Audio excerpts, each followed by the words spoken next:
Imagine you're a nurse in 1979 walking wards filled with chronically ill patients. Aaron Antonovsky looks around and wonders, why do some people not just survive but thrive despite these harsh conditions? It's a puzzle no textbook answers. What secret force could explain this baffling variation in health? That question sparks a radical idea that flips conventional medicine on its head, and it's called sense of coherence. Before Antonovsky's breakthrough, health was either pass or fail, healthy or sick.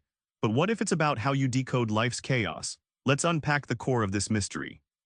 Back in 1979, Antonovsky observed nurses in a Jewish hospital sketching out a curious pattern. Despite terrible conditions, some patients kept their composure, managing stress and staying healthier. This sparked his obsession. What mental framework are these survivors using? It's not about avoiding disease, but about an inner strength resisting the pull of illness. Think of sense of coherence like a mental compass guiding you through life's fog.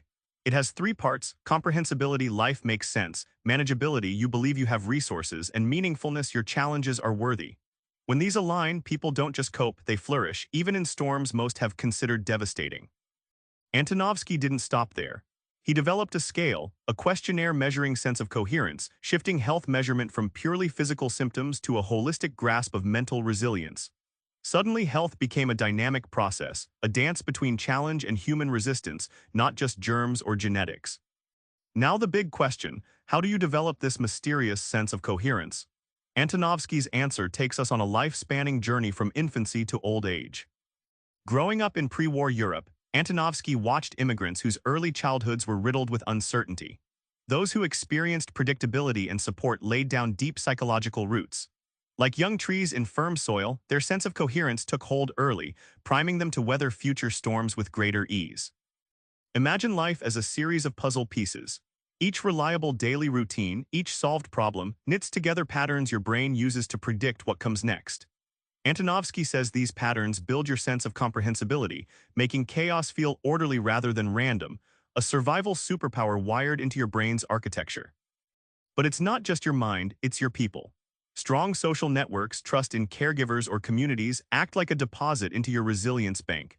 This social capital multiplies your ability to handle stress and fuels your belief that challenges are worth the fight. Without connections, coherence weakens and stress becomes toxic. So what happens when we apply this secret tool, sense of coherence, to how we understand health and illness?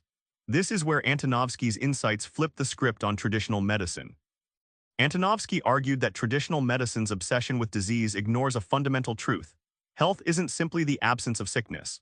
By viewing health as a continuum anchored in sense of coherence, medicine opens a new door, treating patients, sense-making, meaning, and resourcefulness as crucial factors in getting better. Think about a fighter in a ring. Winning isn't just about raw power, but how well you adapt, anticipate, and stay calm.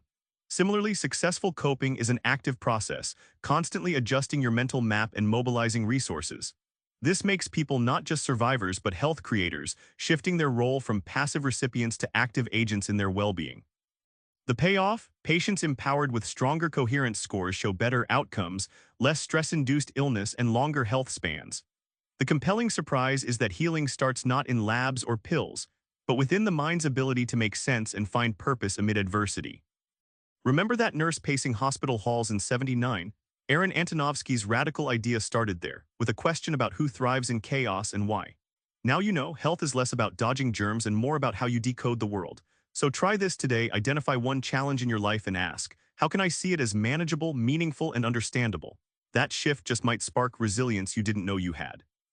Subscribe for more book summaries like this one.